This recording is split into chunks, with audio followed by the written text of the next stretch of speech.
Bienvenue dans cet épisode où le temps, le silence et l'altruisme deviennent des alliés de l'art avec notre invitée Kira Mameri.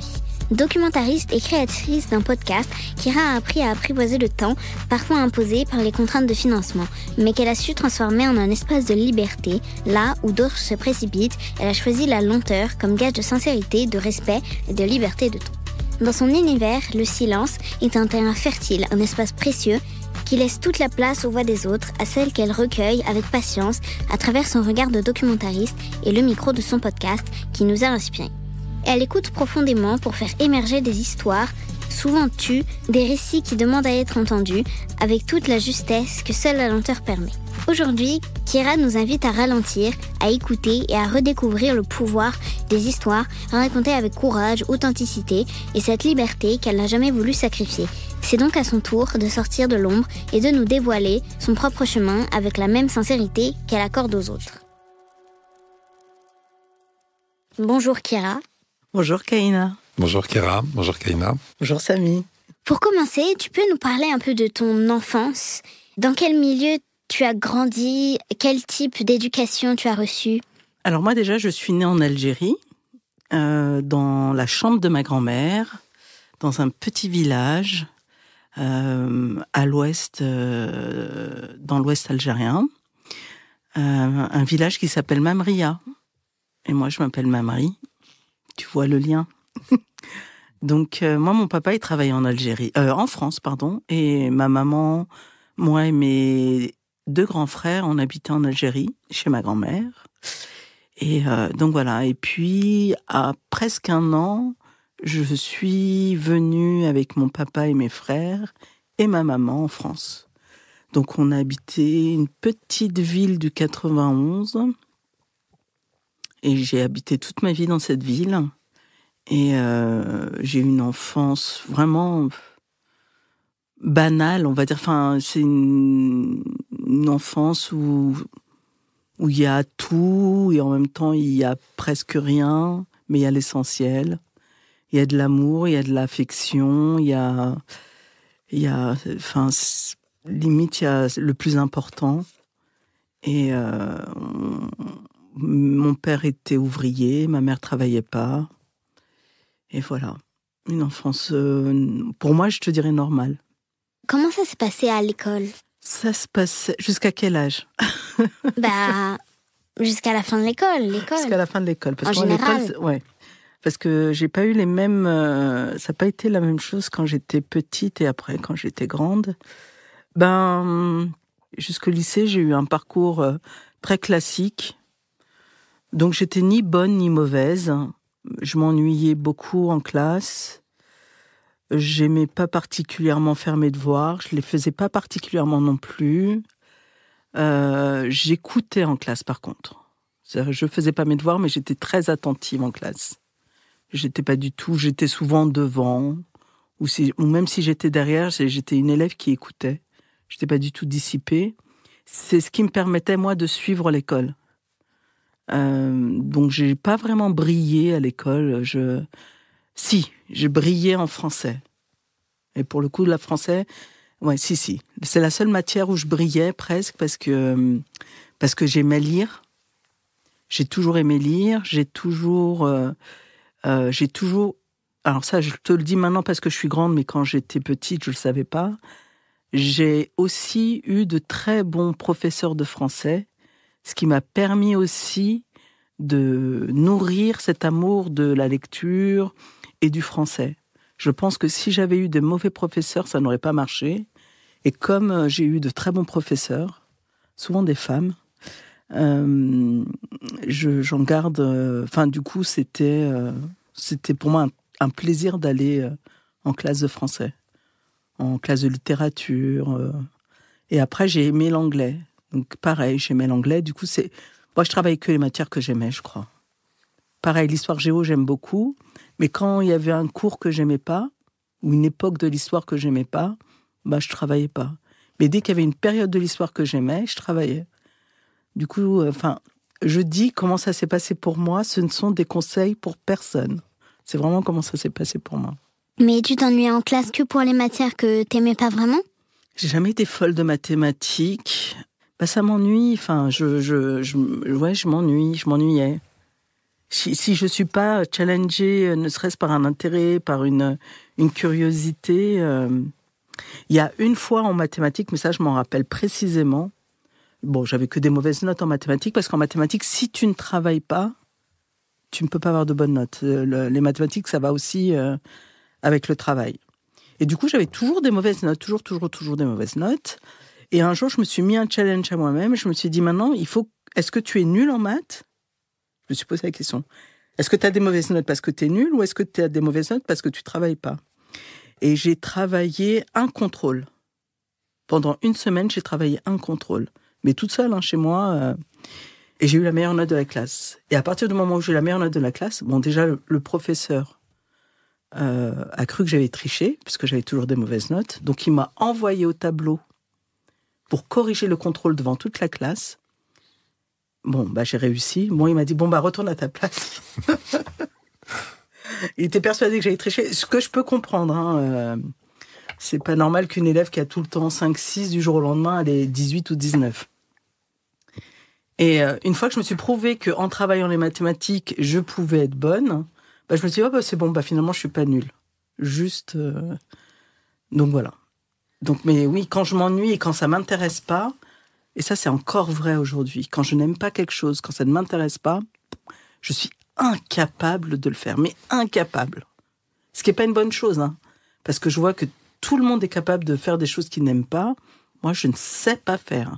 D'accord. Qu'est-ce que tu aimais lire quand tu étais petite ? Tu préférais plutôt les romans, les BD ?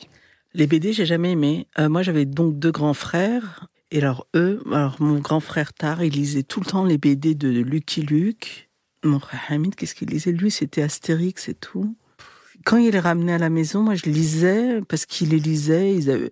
Mais j'aimais pas du tout. J'ai jamais aimé les BD. Et moi, petite, ce que j'aimais, c'était... moi, j'aimais toute la bibliothèque rose. Donc, j'ai lu tous les oui-oui. J'ai lu... après, je me suis mise à la bibliothèque verte. Donc, petite, c'est ça que je lisais. Et nous, on avait la bibliothèque en face de chez nous. C'est ça aussi. C'est ça qui est hyper important dans mon parcours. C'est que j'avais juste à traverser la rue pour aller chercher des livres. On a parlé d'art en introduction. On sait maintenant ce que t'aimais lire. T'aimais quoi comme musique, comme film ? C'est quoi ton rapport à l'art dans ton enfance ? Le rapport à l'art dans mon enfance, c'est que ce que fournit la télé. J'ai pas accès à l'art en dehors de la télévision.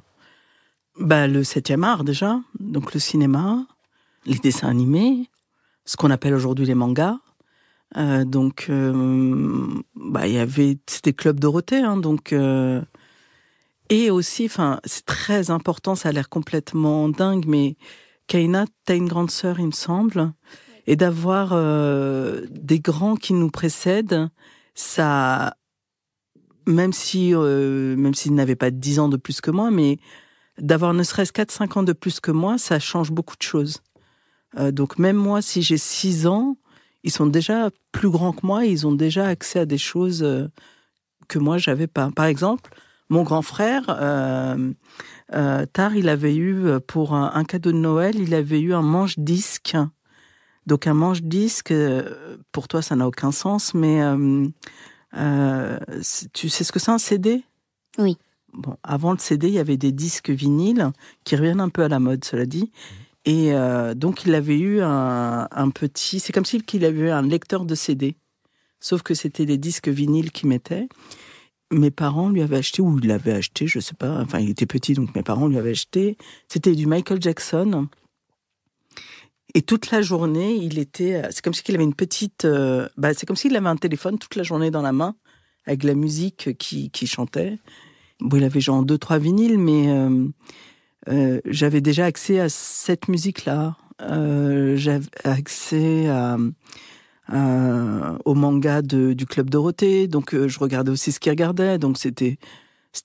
Aujourd'hui, je te dirais que c'était complètement violent, mais à l'époque, c'était pour moi normal. Il y avait Albator, il y avait Sankukai...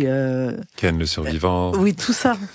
Et Cobra. Enfin, j'étais vraiment petite et je regardais ça. Aujourd'hui, Parce que j'ai revu des épisodes de ces séries-là.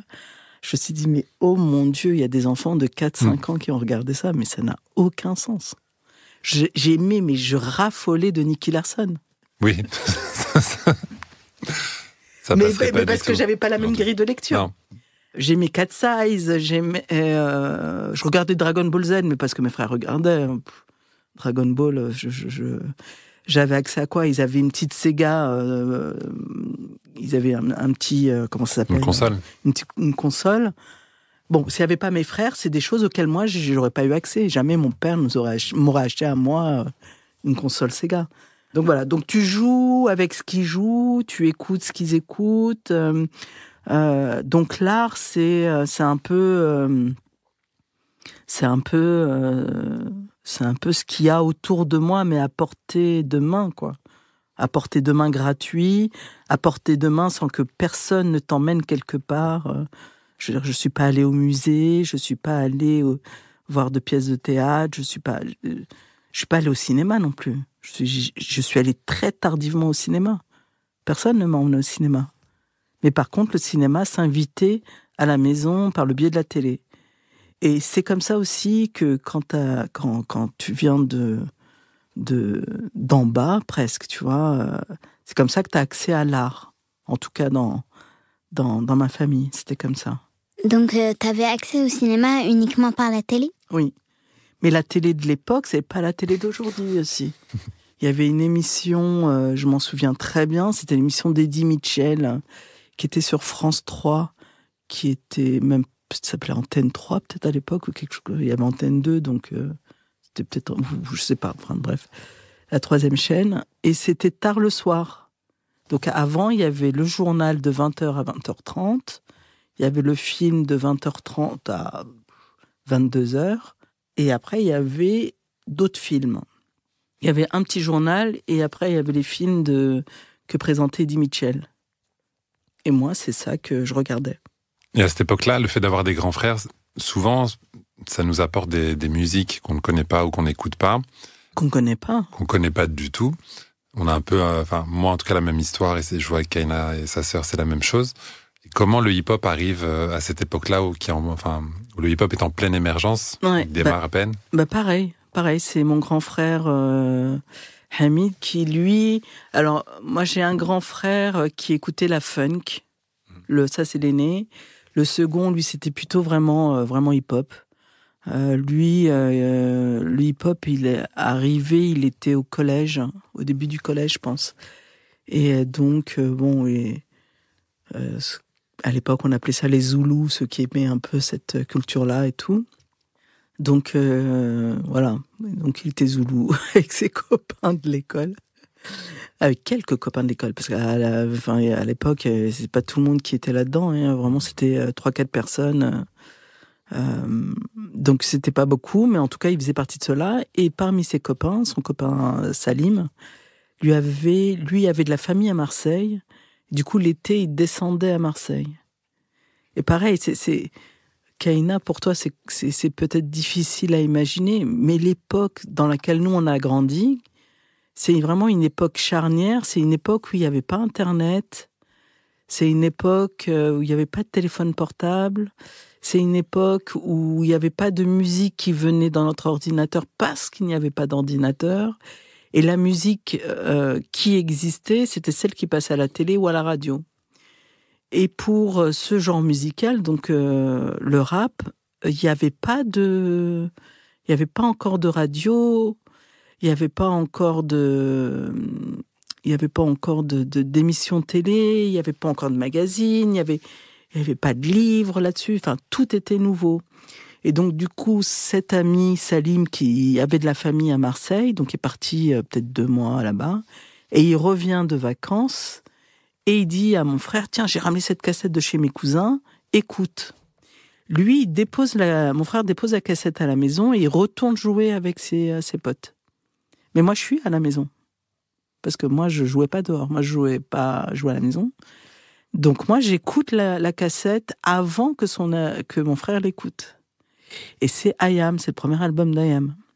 Une des premières chansons qui arrive, donc j'avais un poste Et la première chanson qui arrive, c'est les Tam Tam de l'Afrique. Mais moi, je suis limite en je crois que j'avais l'âge de Kaina. Ok. Début collège, vraiment fin primaire, début collège. Et je tombe sur les Tam Tam de l'Afrique, et c'était Shuriken qui la chantait. Et là, j'ai eu 2-3 moments comme ça dans ma vie, et ça, c'en était un. C'est ce que moi, j'appelle comme émotion un tremblement de terre. C'est-à-dire que il se passe physiquement quelque chose en moi. Tu peux pas l'expliquer, il y a pas de... Et surtout à cet âge-là, c'est juste que c'est comme si tu tombais amoureux de la chanson. À ce moment-là, j'aime la chanson, mais en vérité, c'est tout. Je comprends ce qu'il dit. Il y a une musique en arrière-fond qui me parle, même si je comprends pas tout ce qu'il dit, mais il y a comme un lien. C'est comme si il y avait une connexion qui avait été coupée à un moment donné, et qu'en écoutant cette chanson, cette connexion, elle se refaisait, mais à mon insu, alors que je l'ignore. Mais c'est comme si il y avait un lien qui s'était recréé, pas qui s'était créé. C'est une connexion perdue et qui se remet à ce moment-là. Je vois. Et donc à partir de là, j'étais fichu. J'étais fichu. Est-ce que tu as retrouvé dans la musique ce tremblement de terre encore ? Ah ouais. Alors là, c'était toute seule.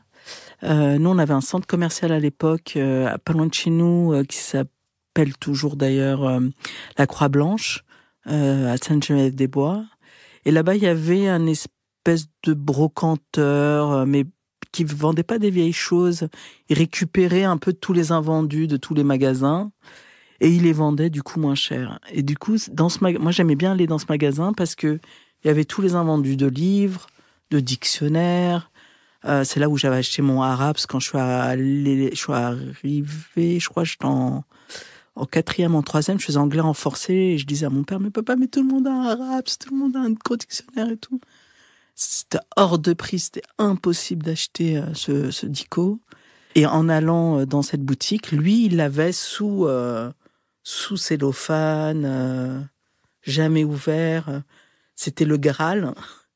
Et il coûtait, je sais pas, moi à l'époque c'était des francs, donc je sais pas, il devait coûter même 50 francs, c'était rien du tout pour ce dictionnaire-là.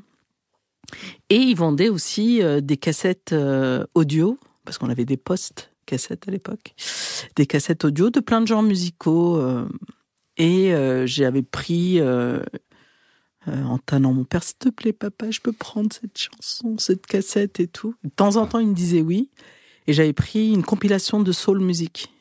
Et là, pareil, il y avait une chanson dans cette compile que je recherche depuis que je suis petite. Je n'ai pas retrouvé ce chanteur et je n'ai pas retrouvé cette chanson. Je me souviens des paroles. J'ai essayé de taper plein de fois les paroles et tout, mais bon, j'étais petit, donc est-ce que les paroles étaient les bonnes ? Et je me souviens encore du grain de voix de ce chanteur, mais j'étais trop petite pour savoir qui était qui.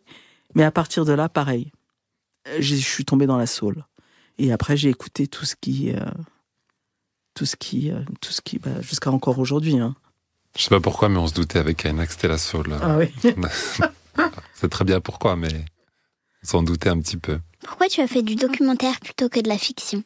J'ai déjà fait de la fiction, mais j'arrive pas. Il y a des gens qui sont doués pour certaines choses et d'autres qui sont doués pour d'autres. Et moi, je crois que je suis pas douée pour la fiction. J'adore regarder de la fiction. Je peux regarder vraiment. Je regarde énormément de fiction. Mais je suis pas douée pour faire de la fiction. Et pareil, ça m'ennuie un peu d'en faire. De regarder, ça me passionne.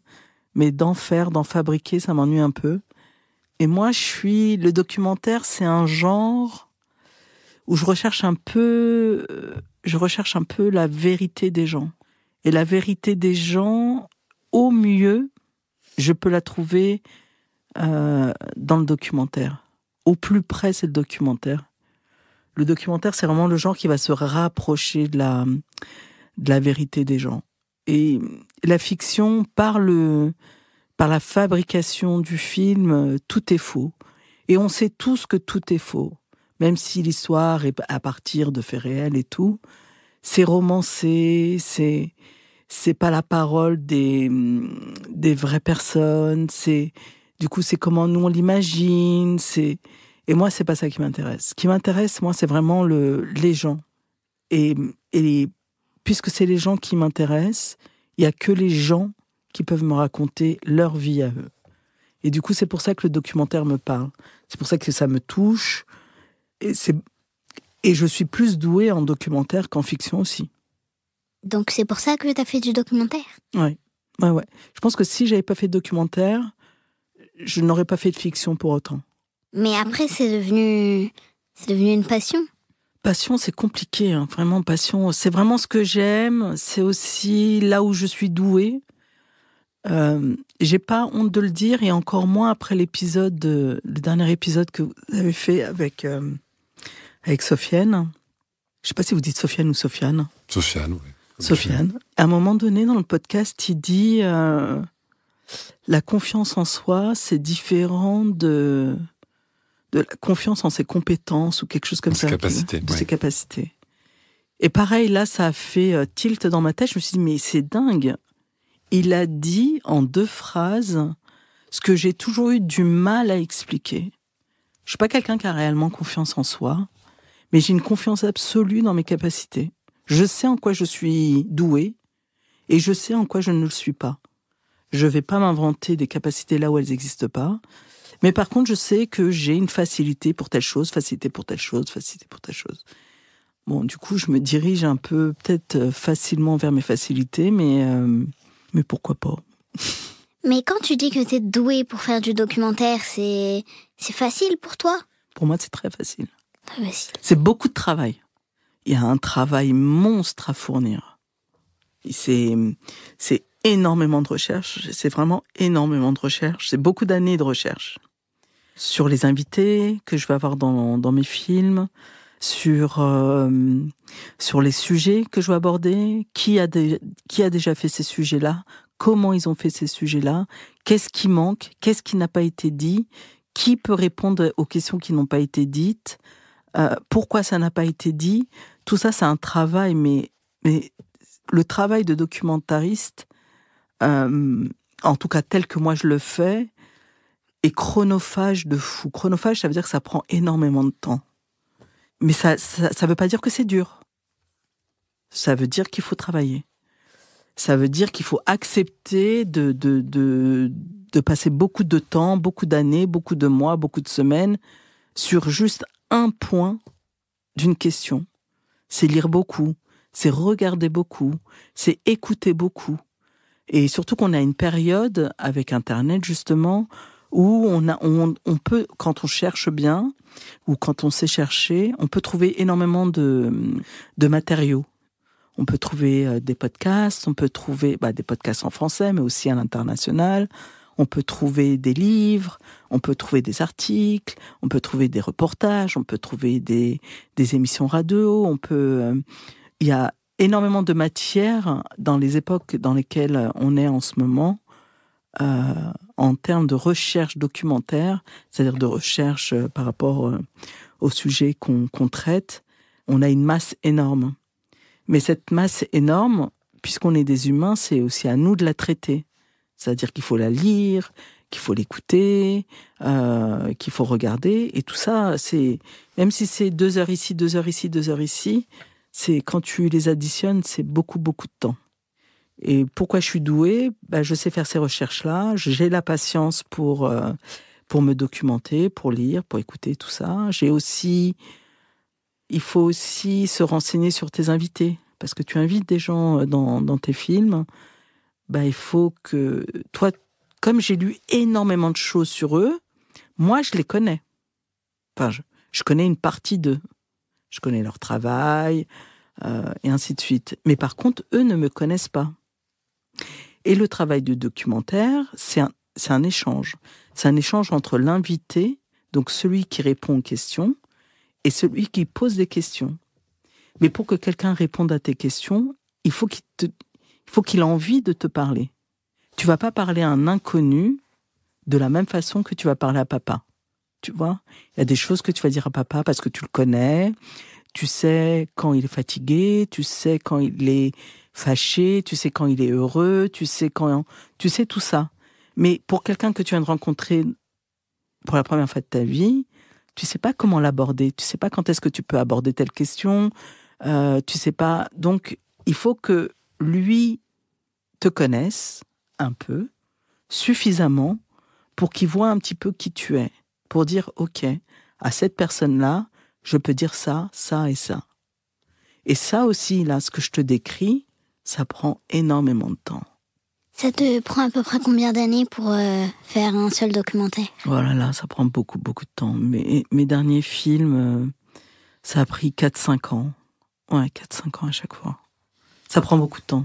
Est-ce qu'on peut peut-être rappeler, Kaina, les documentaires que Kira a réalisés pour les personnes qui nous écoutent? Donc, t'en as réalisé 4. À nos absents, on s'accroche à nos rêves, nos plumes et Don't Panique. Waouh, oui, c'est exactement ça. Bravo, Kaina. Elle a dit ça sans lire. Hein. Non. Elle les a vus, elle les connaît par cœur. Et justement, t'en as fait 2 à des époques différentes, parce qu'on n'a pas donné les dates, mais à nos absents, si on ne dit pas de bêtises, c'est 2001. Oui, c'est 2001. Nos plumes, c'est 2016. Et tu parlais justement du support technique qu'on a maintenant, que tu n'avais pas forcément en 2001. Donc, comment tu as opéré toi aussi ce changement de support d'un documentaire à un autre? Déjà par rapport au choix des thématiques.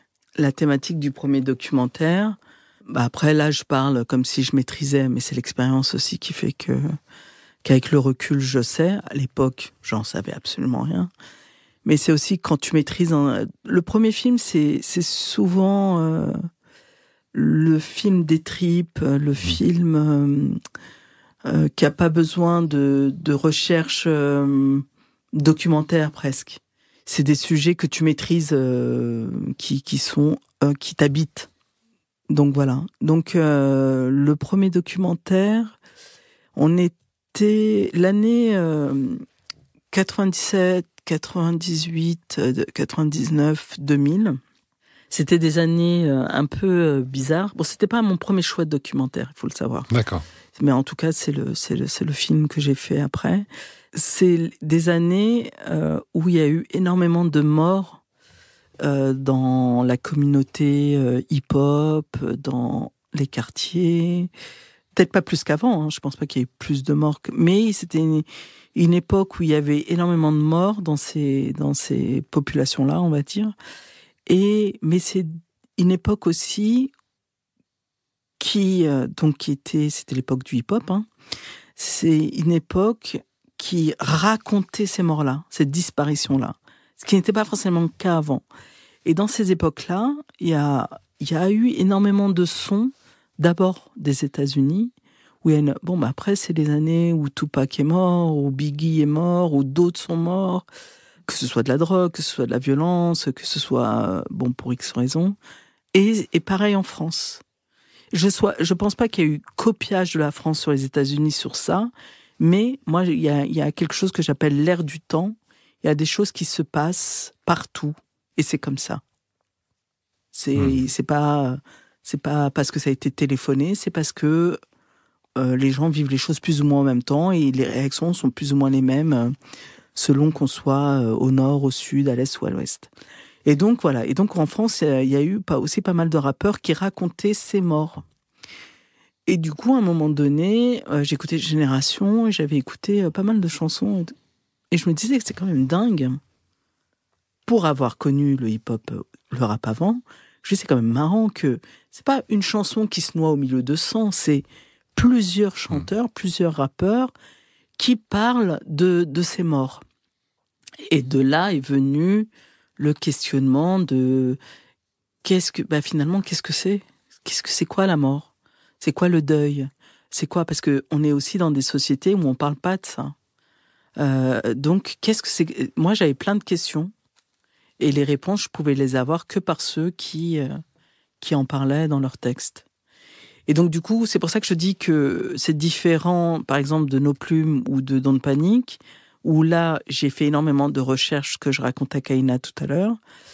À Nos absents, c'est une autre recherche, c'est une recherche organique plus que autre. T'as fait un documentaire sur ce sujet pour À nos absents. Pourquoi? Parce qu'il y a eu beaucoup de morts en ce moment? Parce que t'avais perdu quelqu'un? Parce que j'avais perdu quelqu'un. J'avais perdu des amis. Et puis, il faut rappeler qu'à ce moment-là, moi, j'avais 20 ans. Donc, c'est tôt pour perdre des gens qui ont le même âge que toi. Et pareil, on n'est pas la vie. C'est un cadeau d'être dorloté par la société. Ça a aussi ses failles, c'est-à-dire que il y a des choses pour lesquelles on n'est pas du tout préparé. Donc du jour au lendemain, tu perds quelqu'un, et t'as pas les clés. On t'a pas dit qu'il y avait un bouquin, on t'a pas dit tu vas passer par telle phase. La tristesse c'est normal, l'incompréhension c'est normal, la colère c'est normal, le silence c'est normal, l'anxiété. Il y a personne qui te dit ça. Et du coup, tu traverses ce long tunnel dans le noir tout seul, parce que tu peux pas en parler autour de toi non plus. Parce que tu veux pas faire de peine aux gens qui sont autour de toi. Parce que les gens qui sont autour de toi ont aussi de la peine. Parce qu'eux aussi ont perdu quelqu'un. Donc tu te retrouves tout seul. Et puis on n'est pas dans des familles ou dans des configurations où on nous invite à aller voir le psychologue. Donc... t'es tout seul avec tes questions. Et quand je te dis tout seul, c'est tout seul. Hein. Tu vas pas en parler à tes parents, tu en parles pas à tes amis, tu parles à personne. Et toi, dans ta tête, ça tourne sans arrêt. Ça ne s'arrête jamais. Et t'as aucune réponse. Et tu traverses ça tout seul. Et c'est long, et c'est long, et c'est long. Et quand j'ai entendu ces rappeurs en parler, je me suis dit, eux, ils en ont fait quelque chose. Du coup, je me suis demandé, mais qu'est-ce qu'ils ont fait? Comment ils ont fait? Pourquoi ils ont fait? Et je suis allée j'avais besoin, moi, de réponses. Et je me suis dit, je suis pas la seule à traverser ça, c'est pas possible.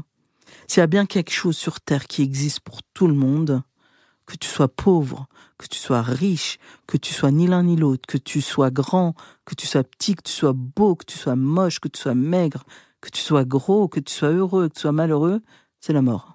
La mort, s'il y a bien un truc qui va toucher tout le monde de façon égale, c'est la mort. Donc, je me suis dit, je peux pas être la seule à connaître ça.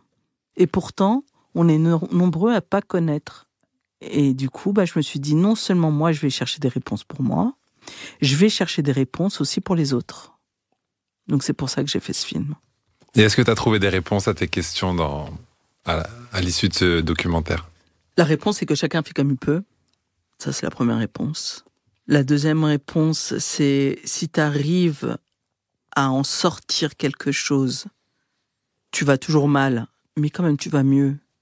Que tu vas quand même légèrement moins mal, parce qu'il y a quelque chose qui sort de cette douleur. Donc, la création artistique, et cette création artistique, elle est douloureuse. Elle est très douloureuse parce que il y a quelque chose qui accouche de toi, qui est douloureux. Cette émotion, elle est pas super, elle est difficile, elle est difficile à coucher, mais en même temps, tu te dis, j'ai croisé plein de gens qui ont vécu la même chose, et puis tout le monde dit, avec le temps, ça passe. Bon, ce qui est pas vrai, ça passe pas, mais tu acceptes. Tu prends à vivre avec. Ouais, voilà, c'est ça. Donc là, on est en 2001. C'est À nos absents. Et ensuite, tu réalises un autre documentaire en 2005, donc il y a 4 ans qui s'écoulent, qui s'appelle, Kaina? On s'accroche à nos rêves. On s'accroche à nos rêves. Et là, tu suis 4 femmes dans le hip-hop, avec chacune une spécialité. Donc on a une graffeuse, une danseuse, une DJ et une rappeuse. Pourquoi avoir choisi ce thème? Parce que à nos absents, c'est un peu ça aussi. J'ai l'impression que, à tort peut-être, mais j'ai l'impression à chaque fois que je dois être l'avocate de quelque chose. Bon, personne m'a rien demandé, personne n'est venu me chercher. C'est une vocation. Une vocation complètement inutile. J'ai décidé que je devais être l'avocate de... Parce que en parlant du deuil, pour moi, ce qui était important, c'était que les protagonistes soient issus du hip-hop, et en l'occurrence du rap. Parce que je voulais donner aussi à voir autre chose de ces gens-là. Parce que quand les gens parlent du hip-hop, c'est toujours, ouais, c'est bling-bling, c'est wesh-wesh. On revient, c'est le début des années 2000. Hein. C'est pas 2024, quoi. C'est pas la même époque. Et donc, tout le monde, beaucoup détestaient, en tout cas les médias d'une manière générale, détestaient ce mouvement, détestaient qui incarnait ce mouvement. Et moi, j'arrivais avec ce documentaire en disant, c'est des gens doués de raison, d'intelligence, de gentillesse, d'émotion. Regardez-les par un autre prisme. On s'accroche à nos rêves. C'est la même chose, mais par un autre biais. Puisqu'on dit de ce mouvement, donc du mouvement hip-hop, qu'il est machiste, qu'il n'y a pas de place pour la femme, qu'il empêche les femmes d'exister, d'évoluer dans ce milieu et tout ça. Pareil, moi, connaissant et étant dans ce milieu-là, je me disais, il faut que je donne à voir la réalité et la vérité. Je dis pas que c'est pump it up, mais il y a quand même des femmes, qui sont épanouies, qui font des choses, qui sont heureuses, qui sont douées dans leur domaine. Donc, on s'accroche à nos rêves, c'est ça. C'est montrer des femmes qui ont plus de 10 ans d'existence dans leur discipline à chacune, et qui se racontent et qui racontent leur parcours à elles. Voilà, moi j'ai fait ci, je suis passée par là, et à un moment je pose la question, oui, mais comment c'était avec les garçons ? Donc chacune raconte. C'est Kazé justement qui disait que c'était pas plus dur pour une femme dans le hip-hop que dans la vie de tous les jours, qu'en dehors. Dans le documentaire, c'est Princesse Agnès, c'est la rappeure Princesse Agnès qui est la rappeuse. Oui, Kazé le disait dans une autre interview, je faisais un peu parallèle. Ouais, Kazé, c'est dans le podcast. Oh, ouais. De toute façon, c'est un peu ce qu'elles disent toutes. Hein. Ça n'a pas été un long fleuve tranquille, mais elles sont parties d'un point A. Au moment où je les interviewe, elles sont à un point B. Et elles racontent ce parcours-là. Bien sûr, il y a de la jalousie, il y a de l'envie, il y a des empêchements. Mais elles ont, comme il en existe par ailleurs, et dans des milieux hyper féminins aussi, où les filles sont que entre elles, c'est pas non plus, il y a aussi de l'adversité, quoi. C'est pas parce qu'il y a des garçons qu'il y a plus d'adversité. Je suis sûr que si on pose la question à des femmes militaires qui doivent être vraiment au milieu de beaucoup d'hommes, je suis pas sûr qu'elles racontent les mêmes choses que les filles qui sont dans mon documentaire. Donc, ou les femmes qui font de la politique, donc voilà. En tout cas, on a trouvé qu'elles avaient tout un point commun, qu'elles étaient toutes hyper combatives et douées aussi dans leur domaine. Ah, elles sont hyper douées. Moi, je connaissais pas tout le monde. Je connaissais Princesse Agnès, bien évidemment.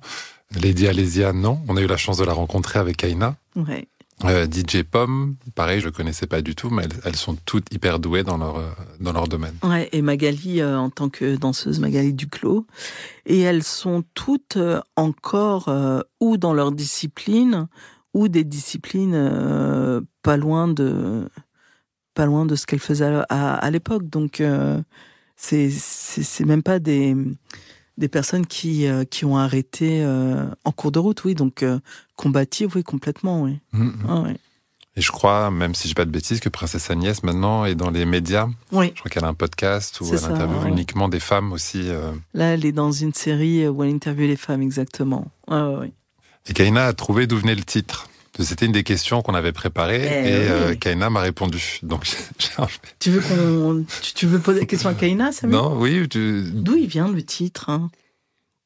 En fait, quand on a regardé le documentaire, il y a quelques jours, il y a une semaine, non ?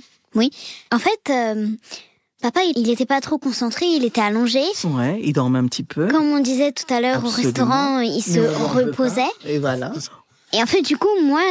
Toi, t'étais attentive. Bah oui, moi, je suivais. Et du coup, à un moment, on la voyait sur scène et le garçon, il chantait. Et à côté d'elle, à chaque fois qu'il avait fini de dire une phrase, à un moment, elle a dit « on s'accroche à nos rêves ». Du coup, papa, il suivait pas. Et Est-ce que tu l'as réveillé à ce moment-là ? Non, alors qu'il dormait pas. Non, parce que, en fait, l'autre jour... il s'était posé la question et en fait je lui ai dit mais c'est parce qu'elle a dit on s'accroche à nos rêves en fait dans sa chanson. Après il a dit ah oui, Ah bah pourtant, j'ai pas entendu. Bah non, tu dormais pas. Après, du coup, il a regardé les paroles de la chanson et à un moment, il disait bien « on s'accroche à nos rêves ». Exactement. Voilà. C'est à peu près ça. Alors, je suis contente, je vais rebondir sur ce que tu racontes, Kaina, si ça te dérange pas, parce que le titre de mon premier documentaire, À nos absents, c'est aussi un hommage à la Funky Family, qui, je t'avais dit qu'il y avait plusieurs chanteurs, rappeurs qui avaient sorti des albums dans cette époque-là. Ils avaient sorti leur album Inch'Allah, si Dieu veut, et il y avait une chanson qui s'appelle Aux absents. Et il raconte ce que je te disais tout à l'heure, la perte d'être proche. Et À nos absents, c'est le titre en hommage à la Funky Family. Parce que à ce moment-là, c'est la Funky Family qui finit de m'achever dans ma prise de décision. Parce que je naviguais entre deux sujets différents, et là, c'est la Funky Family qui me dit, bah non, ce sera celui-là. Et pour On s'accroche à nos rêves, c'est la phrase d'Agnès dans un de ses raps. Et je me suis dit que ça raconte tout le film. Hein. Tout le film. Que ce soit moi, la réalisatrice, ou que ce soit elles, les protagonistes du documentaire, on est toutes là à s'accrocher à nos rêves. Ça fait un peu partie d'une question qu'on avait préparée. On se demandait comment t'avais choisi le titre de tes chansons, parce que pour Don't Panic et pour On s'accroche à nos rêves, on le savait déjà. Tu viens de nous expliquer À nos absents, mais du coup, Nos plumes, parce que tu parles un peu d'auteurs qui ont écrit des livres, mais c'est quoi le rapport ? Bah, toi, tu écris au stylo plume à l'école ? Oui. Ouais. Bah alors, Nos plumes, c'est quoi le rapport ? C'est le stylo, c'est écrire. C'est marrant parce que ce titre-là, les gens ne le comprennent pas. Je peux comprendre qu'on ne le comprenne pas, mais il y a plusieurs grilles de lecture pour ce titre. Il y a des gens qui pensent que c'est Nos plumes, N-O, comme en anglais, No plume, bizarre, mais genre un mot anglais, un mot français. Non, c'est No comme nous. Ouais, No comme nous, comme à nous, quoi. Et Nos plumes, justement, puisque le documentaire, pour ceux qui l'ont vu ou qui voudraient le voir, ça fait le portrait de 6 écrivains, Kaina, ou ils étaient 6, non, ou 5 ? Il n'y a que Kaina qui peut répondre à nos questions. Je crois qu'ils étaient 5. El Diablo, Berthe, Faiza, Rachid, ils sont 5. Oui. Donc nos 5 protagonistes du documentaire, ils racontent que, étant issus des quartiers, étant noirs ou arabes, étant pas du tout du sérail, ils ont un traitement, en tant qu'écrivains, ils ont un traitement particulier en tant qu'écrivains dans le monde de la littérature française. Et moi, quand j'ai dit que c'était Nos plumes, c'était pour dire que c'était les plumes de la France. Puisque les médias, les journalistes, les publicistes et tout ça ont du mal à chaque fois... il y a toujours un petit tiret, c'est-à-dire ils sont franco-algériens, franco-marocains, tout ce que tu veux, ou de banlieue ou ceci, ils sont jamais français. Et moi, en faisant ce documentaire, je dis, bah voilà, ça c'est la littérature française. Aujourd'hui, la littérature française, il y a ces gens-là qui en font partie. Donc ce sont nos plumes. Et quand je disais nos plumes, ce sont les plumes de la France. Mais bon, voilà. Donc c'est bien, ça me laisse un espace pour développer le titre. Mais c'est vrai que ce titre-là, les gens pensaient que ça voulait dire « Ah, c'est les écrivains de banlieue, c'est ça que vous dites ?» Alors parce qu'il y a un double titre, je crois, en anglais, c'est Street Literature. Ouais, exactement. Parce que c'est comme ça qu'ils l'appellent là-bas. Okay. C'est la Parce qu'en France, ils disent pas des écrivains noirs ou arabes, ils disent de la littérature urbaine, pour justement pas avoir à dire d'autres mots. Mais on sait tous ce que ça raconte. Ça veut dire de banlieue. Et c'est un genre aux États-Unis.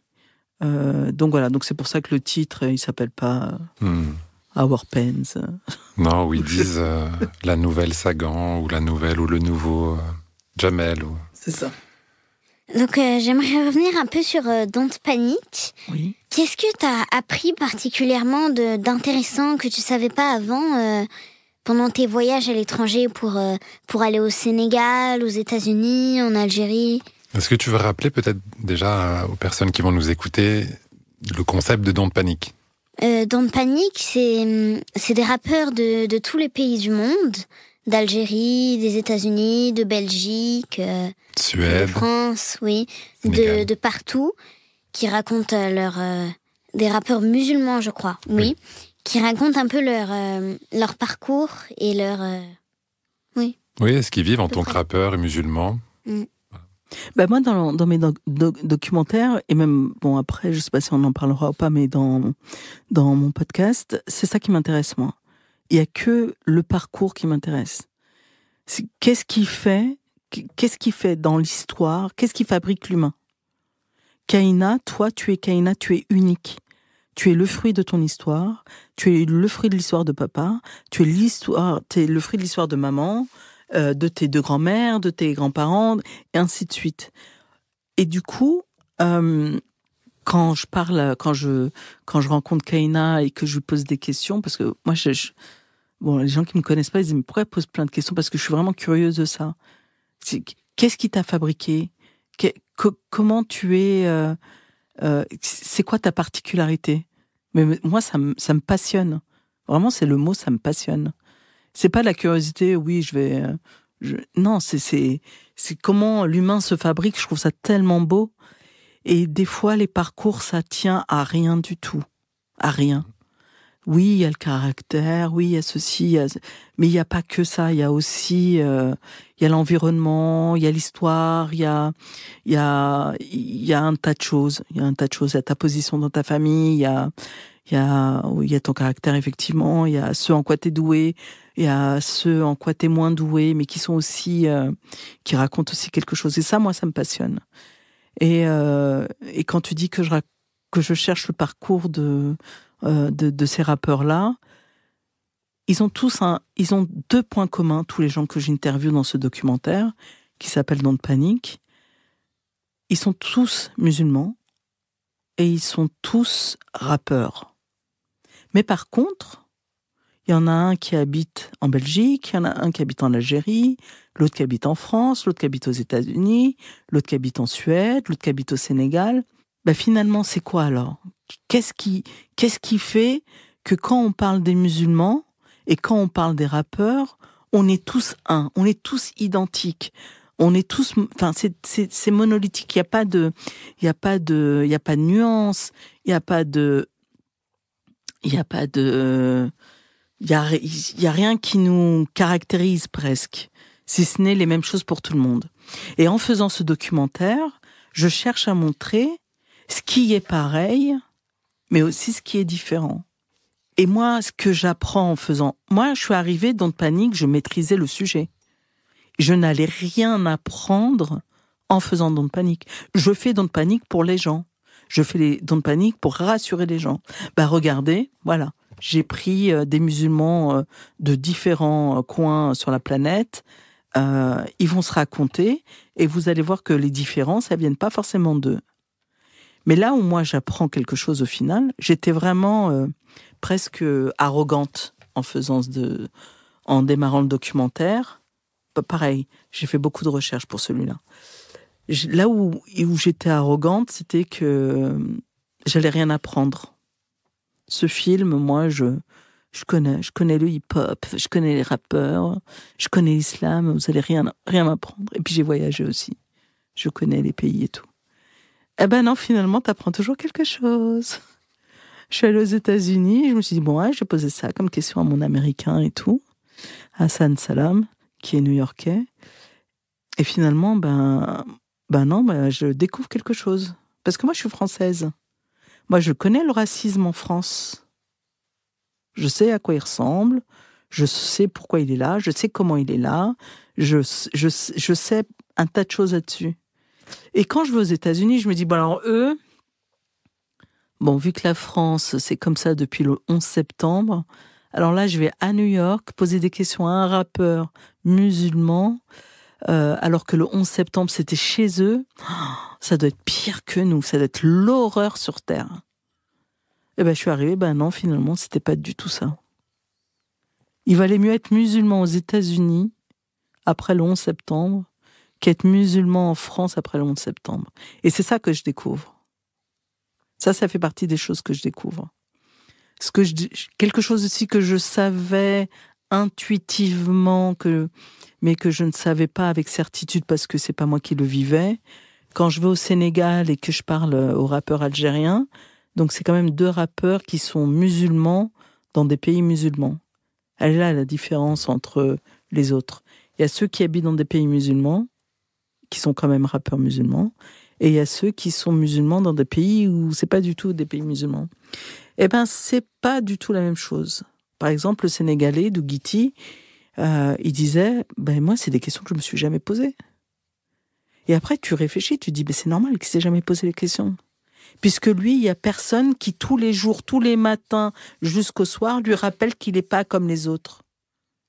Parce que lui, il est chez lui, il est dans un pays musulman, il y a pas de... C'est une normalité. Il n'y a pas de problème. Et l'Algérien, c'est pareil, l'Algérien, il dit, mais pourquoi vous posez toutes ces questions? Il comprenait même pas mes questions. Et c'est en faisant Don't Panic que je comprends que d'où tu viens, qui tu es, comment tu es par rapport à la norme, par rapport à la majorité. Quand je dis norme, c'est dans le sens majorité. Par rapport, t'as pas la même place, tu te poses pas les mêmes questions. Un petit noir au milieu des blancs ne se pose pas la même question qu'un petit noir au milieu de plein de noirs. On n'a pas, parce que l'autre, tu sais pas, l'autre il est comme toi, l'autre il est toi. Mais quand tous les jours les gens ils te disent mais toi t'es pas comme moi, t'es pas comme moi, t'es pas comme moi, t'es pas comme moi, t'es pas comme moi, tu peux pas te poser les mêmes questions. Donc pour répondre à ta question, ce que j'apprends c'est tout ça. Alors qu'en partant, en allant faire le documentaire, j'étais persuadée que je maîtrisais toutes les questions. Et en vérité, non. Donc moi, même en faisant mes documentaires, même moi, j'apprends plein de choses. C'est quoi tes meilleurs souvenirs de tournage? C'est dur le tournage, Kayla. C'est très dur. Moi, c'est la rencontre avec les gens. Moi, ce que j'adore, que ce soit en documentaire ou en podcast, il y a un moment où ton invité, il te dit « je te fais confiance, je te donne tout ». Ce moment, il est furtif. Après, il y a le montage, tu vois, donc ça, les gens, ils le voient pas. Mais tu vois, quand je te disais tout à l'heure, tu arrives, tu poses des questions à des gens, des questions intimes, des questions très personnelles, et tu les poses à des gens que tu ne connais pas, et eux ne te connaissent pas. C'est difficile de parler de ton enfance, surtout si tu as eu des traumatismes. C'est difficile de dire qu'est-ce qu'elle va faire de ma parole. Parce que moi, je veux bien lui donner tout, mais je ne la connais pas. Qu'est-ce qu'elle va faire de ce que je lui raconte? Et donc les gens sont en résistance. Donc ils parlent, tout le monde parle. Mais on parle, mais on ne dit pas grand-chose. On reste un petit peu dans la surface et tout. Mais il y a un moment où l'invité, et moi je le vois maintenant, je vois quand l'invité, physiquement je le vois quand il a décidé de lâcher prise. Tu vois que ça fait 5 minutes qu'il est dans sa tête, même s'il te parle, tu vois qu'il est dans sa tête en train de se dire bon, j'ouvre la valise ou j'ouvre pas, j'ouvre la valise ou je l'ouvre pas, et à un moment donné il l'ouvre. Et ça, ce moment-là, c'est le plus beau cadeau qu'on me fait à moi, parce que c'est moi qui suis derrière le micro à ce moment-là, mais c'est le plus beau cadeau qu'ils font au monde. Parce que en se racontant, en se mettant à nu pour de vrai, les gens, ils ont beaucoup à perdre. On a l'impression que c'est facile et tout. Rachid Santaki, il le dit dans Nos Plumes. Il dit que quand il a fait son premier livre, quand il a écrit son premier livre, il a eu beaucoup de disputes dans la famille, parce qu'il a raconté beaucoup de choses. Parce que, malheureusement ou heureusement, on est aussi fabriqué comme ça, c'est « n'en dis pas trop, te dévoile pas trop, dis pas trop ». Mais dire, c'est aussi beau. C'est beau pour soi parce que tu te délestes de choses qui sont lourdes à porter aussi. Et ceux qui t'écoutent, ça les aide aussi. Quand tu écoutes une interview de quelqu'un qui dit « ça a été dur, je suis passé par là, c'était dur, aujourd'hui ça va mieux parce que je suis passé par là, j'ai fait ça, j'ai rencontré telle personne », et qui te raconte son parcours, et que toi, tu es la personne qui va pas bien, et que tu écoutes ce passage d'interview, tu dis « ah oui, donc je suis pas toute seule. Là, je comprends exactement ce qu'il raconte, tout ce qui a été difficile à faire, ce par quoi... » Mais il y a genre une lumière au bout du chemin. Et ça, c'est donner de l'espoir à des gens qui peut-être n'en ont pas ou n'en ont plus au moment où ils écoutent, ou l'interview, ou le documentaire, ou des gens qui sont en plein doute. Est-ce que je dois écrire ? Est-ce que je dois écrire ? J'ai envie d'écrire, mais... Et tu écoutes quelqu'un qui te dit « non, mais écrire, c'est très important. Écrire, ça peut t'aider. Écrire, ça peut aider plein de gens et tout. Ça peut t'aider à prendre la décision finale. » Donc, le cadeau que font les invités, c'est non seulement à moi qu'ils le feront parce que c'est moi qui suis en phase 2 à ce moment-là, mais c'est un cadeau qu'ils font à tout le monde. À toi, parce que tu as vu le documentaire, mais à d'autres aussi. Il y a plein de choses dans ce que tu dis. Nous, ça nous a inspiré. Alors, on n'avait pas vu tes documentaires. Par contre, on t'a découvert à travers ton podcast qui s'appelle And They Still Don't Know My Name. Donc, c'est de l'anglais. Kaina, tu veux nous dire le titre ? Elle en a écouté. Donc, il y a 22 épisodes. C'est de 2020-2024. Exactement. 2020-2024, 22 épisodes. Je tombe dessus un peu par hasard. Je tombe dessus parce que on a l'idée de créer le podcast avec Kaina, donc on a bossé pendant 1 an. Donc on regardait un peu ce qui se faisait en termes d'identité visuelle, en termes de concept. Vraiment, on a ratissé super large. Et on est tombé par hasard sur le tien.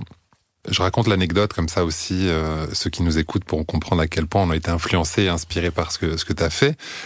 Je commence à regarder les épisodes et je vois qu'ils sont longs. C'est la première remarque que je me fais. Je me dis, bon, les invités ont l'air chouettes. Je connais la plupart, j'apprécie beaucoup. Par contre, ça a l'air long. Donc j'attends 1 semaine, 2 semaines avant d'écouter. Puis un jour, je me dis, bon, allez, j'étais en vacances, j'ai le temps, je vais en profiter, je vais écouter. Et je me dis, c'est long, donc je vais commencer par caser parce que j'aime beaucoup ce qu'elle fait et ses interviews notamment. Je me dis, au moins, même si c'est long, c'est casé. Et j'écoute. J'écoute en 3-4 fois, je crois, mais dans la même journée. Je me fais des remarques, je commente souvent, je me dis, c'est long, mais c'est pas désagréable. Après, je me dis, c'est bizarre, elle pose pas beaucoup de questions. Mais c'est pas désagréable. Et j'ai écouté ensuite Marwan Mohamed, 2e épisode, pareil, c'est long, pas désagréable. Elle pose pas beaucoup de questions, c'est pas désagréable. Et là, je switch sur d'autres podcasts et je comprends d'un coup, où je me dis, ok, j'ai capté pourquoi c'est long et pourquoi elle pose pas beaucoup de questions. Ça permet justement à l'invité de développer. Et on sent, tu parlais de ce moment où il décide d'ouvrir la valise, l'invité, on le sent. Et on en a parlé aussi cet été où je t'ai donné des exemples d'épisodes. On sent la personne qui est sur la retenue et le moment où la personne décide de tout lâcher. Et on patiente pour ce moment. On patiente pour ce moment, on accepte un peu l'introduction, tout le parcours, tout ça, parce qu'on sait qu'à un moment donné, on va toucher un sujet qui va faire que l'invité va se lâcher. Donc, ce que tu dis, moi je trouve ça hyper intéressant et c'est très bien que tu le dises aussi à notre micro, pour les personnes qui nous écoutent. Ça a aussi conditionné un peu notre émission. On s'est dit, tiens, c'est ça aussi qu'on veut faire. On veut faire un format long. Enfin, quand on dit long, c'est minimum 1 heure, parce qu'on veut que les gens aient le temps de développer. Donc ça, on te le doit, Kira. Donc je voulais te remercier aussi publiquement. Merci beaucoup. Publiquement. On reviendra sur nos plumes, mais en attendant, vu qu'on a entamé le podcast, on peut démarrer sur le podcast. Pourquoi l'idée du podcast ?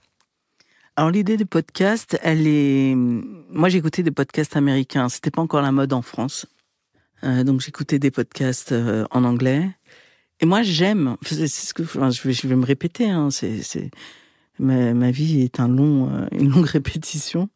J'aime écouter les parcours des gens. C'est vraiment... Je le fais, certes, mais c'est parce que j'aime ça. J'aime écouter ça. Et c'est là où...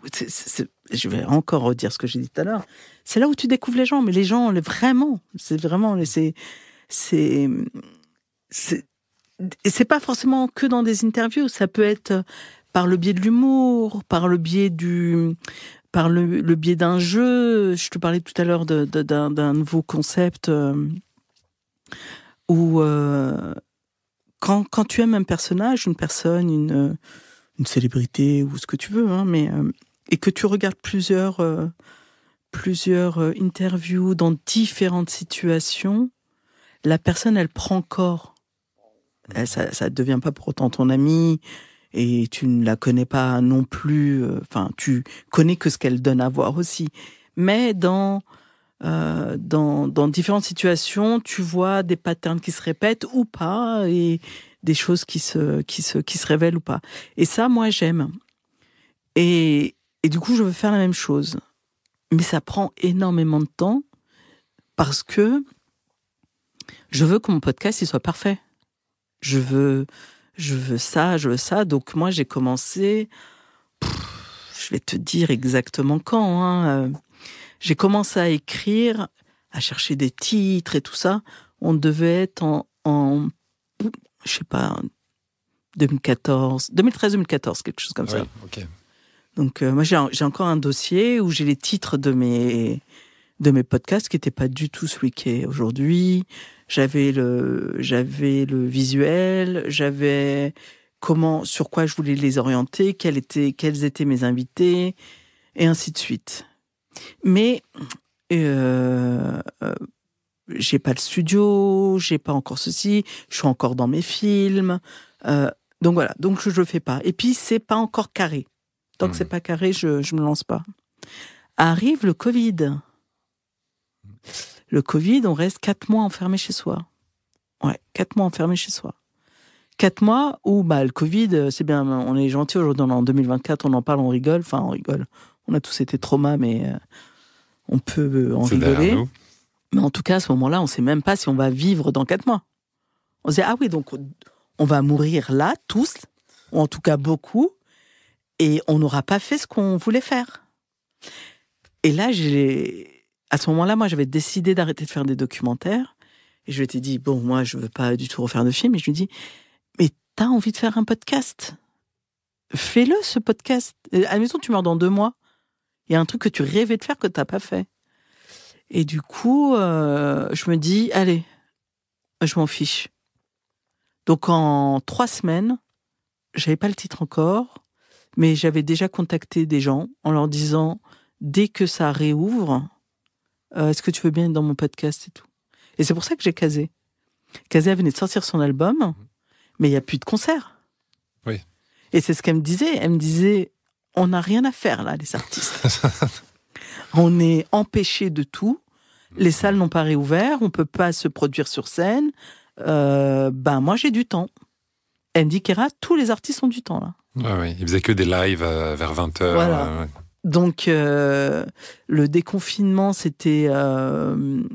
pour les Parisiens, c'était mi-fin juin, un truc comme ça, dans mon souvenir. Et du coup, je crois que fin juin, début juillet, j'ai commencé les podcasts. T'as pas eu trop de difficultés à avoir des invités? Ce qu'elle a dit, Kazé, elle avait raison. C'était le meilleur timing. Pour démarrer, en tout cas. Ouais. Moi, ça fait un moment que je suis dans le game, c'est un mauvais mot, mais que je côtoie des gens. Donc, même si les gens n'ont pas vu mon film ou quoi que ce soit, j'ai vu les gens 1 fois, 2 fois, 3 fois, donc ils m'ont peut-être pas identifié sur ce que je fais exactement ou quoi, mais moi, je vais à des concerts de rap, je vais à des conférences de rap, je vais à des lectures de livres, je vais à des expos, je vais au cinéma, donc... Ouais, ça favorise les rencontres. Et je n'ai invité que des gens, mais c'est pareil pour mes films, que des gens pour qui le parcours m'intéresse. Et je n'invite pas des gens parce qu'ils ont le fame ou ceci, ça m'intéresse pas, ça. Moi, je suis pas du tout dans la célébrité. Ce qui m'intéresse, c'est ton parcours. En quoi il est atypique, en quoi il est génial, en quoi il me parle, en quoi il parle à plein de gens. C'est ça qui m'intéresse. On a découvert aussi plein de gens dans ton podcast dont on a adoré le parcours. Enfin, je te l'avais dit aussi en privé. Et puis, il y a des gens qu'on a redécouverts aussi. je prends l'exemple puisqu'on parlait de Kazé, qui était, je pense, l'épisode 1.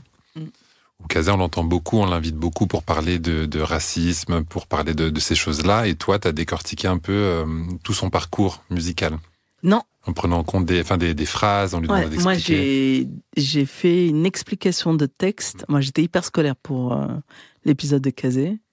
J'ai écouté l'album pour lequel elle est en attente que les salles réouvrent. J'ai décortiqué son album rock. Oui. Et on a fait l'explication de texte. Ça change. Moi, j'avais pas l'habitude de l'entendre parler vraiment de ses musiques, parler que de musique. Et souvent, on aime bien l'emmener sur d'autres sujets parce qu'elle est brillante dans ses prises de parole. Donc, c'est toujours tentant pour un journaliste de le faire. Mais oui, voilà, donc dans ton podcast, on a découvert aussi des parcours incroyables. Je pense à Fatima Das. On a redécouvert aussi Faiz Again, n'est-ce pas, Kaina? C'est un épisode qu'elle a écouté aussi plusieurs fois. Ce podcast 2020-2024, pourquoi avoir arrêté? Parce que c'est chronophage. C'est ce que je disais tout à l'heure par rapport au documentaire. Donc, l'élan de faire le documentaire... Enfin, l'élan est toujours là. Enfin, en tout cas, l'amour du podcast et de poser des questions à des gens, moi, c'est quelque chose qui m'habite pour de vrai. Mais ça ramène pas 1 euro. Et tu dépenses beaucoup d'euros. Je ne vous apprends rien. Mais c'est le prix à payer et c'est pas grave, sauf que c'est bon, je l'ai payé 4 ans. On peut pas vivre ad vitam aeternam de rien. Oui, carrément. Donc on a parlé de tes documentaires, de ton podcast. Et est-ce que tu as des projets à venir? Que tu as arrêté les documentaires ou pour le moment peut-être? Podcast, pareil. Moi, si demain, il y a un éditeur, un producteur, un studio, n'importe quoi qui serait prêt à me faciliter l'exercice du podcast, je serais heureuse de continuer. C'est vraiment quelque chose dont j'apprécie. Mais bon, je suis aussi toute seule, donc... j'ai personne pour faire la com, j'ai personne pour... donc c'est compliqué, tu vois, de faire grandir la communauté, c'est comme ça qu'on en parle aujourd'hui. Donc bon, c'est un podcast qui est quand même écouté, mais peu. J'ai en moyenne, il y a des plus et des moins, mais en moyenne basse... les épisodes, ils sont en moyenne écoutés, que ce soit en vidéo ou en audio, autour de 10 000 écoutes. 10 000 écoutes, c'est pas beaucoup. Non, on trouve que c'est beaucoup. Oui, même moi, je trouve que c'est beaucoup. À ma hauteur, 10 000, c'est beaucoup. Mais pour de vrai, 10 000, c'est pas beaucoup. En tout cas, pour pouvoir en vivre, être produit, sponsorisé... C'est pas beau. Enfin, après, il y a des mécènes dans tout, hein, mais... Donc voilà, le frein, quand on dit que le nerf de la guerre, c'est l'argent, tu peux avoir l'énergie que tu veux, la curiosité que tu veux, le temps que tu veux. À un moment donné, ça se rappelle à toi. Parce que le temps que tu passes à te documenter pour tes invités, là, on parlait de l'épisode de Kazé. Kazé, je sais plus combien il y avait de tracks de pistes sur son album. Faut les écouter, les réécouter, les écrire, voir. Moi, je connais la discographie de Kazé, donc ça me ramène à d'autres titres qu'il faut que tu réécoutes. Et tu vois, il faut que tu écoutes les interviews qu'elle a fait aussi en amont ailleurs. Et Kazé, c'est quand même quelqu'un d'interviewer, donc c'est beaucoup de... Tout ça, c'est beaucoup de temps. Enfin, moi, j'aime le travail quand même bien fait. C'est beaucoup de temps. Moi, je peux pas arriver les mains dans les poches en me disant « Ouais, je verrai bien ce que je vais te poser comme question ». Non, c'est pas possible. Tu dois le respect à tes invités et tu dois bosser sur eux. Ils te donnent 2 ou 3 heures de leur vie pour toi ou pour ton podcast. Tu peux pas arriver pump it up, c'est pas possible. Et donc ça prend beaucoup de temps. Et tout le temps que je fais, moi, pour mes recherches, pour Kazé, pour Marwan, pour Faiza, pour Fatima, pour tout ça, c'est du temps que je mets pas ailleurs. Ouais. Tu vois ? C'est des gens qui ont produit quand même beaucoup de choses. C'est ça. J'ai l'épisode avec Nadia aussi, Dialna et... c'est génial. Noura, si tu prends le site Dialna, il y a énormément d'articles. Mais absolument. C'est hyper riche. Non, mais moi, on peut parler de Nora et de Nadia. Pour moi, Dialna, quand je les rencontre, je rencontre Nadia. Moi, c'est Nadia qui est venue me faire une interview pour leur journal, pour leur site. Article qu'on a lu. Ouais. Ah merci. Merci pour on a écouté le podcast aussi, dans lequel tu es passé là-bas chez Dialna. Ouais. Les deux. Quand tu les as invités, quand tu as été invité. Mais quand je découvre... Donc, Nadia et moi, on fait l'interview et tout. Et donc, voilà, l'interview se termine. Et après, on prend un café, on discute toutes les deux et tout. Mais je ne sais pas combien d'heures on a parlé, parce que j'avais 1 milliard de questions à lui poser. Et sa relation avec Nora et tout. Enfin, je trouve ça tellement beau. Et pour moi, elle mérite d'être connue, mais tellement plus. C'est des bosseuses, c'est des filles hyper intéressantes, douées. Toutes les deux, elles devraient tellement briller, et depuis longtemps. Pour moi, ça fait partie des talents gâchés qui me fendent le cœur. C'est aussi pour ça qu'il existe le podcast. Voilà, s'il y a 10 000 personnes qui écoutent le podcast et qui découvrent Dialna et qui les suivent après, mais pour moi, c'est ça aussi. Elle est là, la réussite. Ouais, donc, carrément.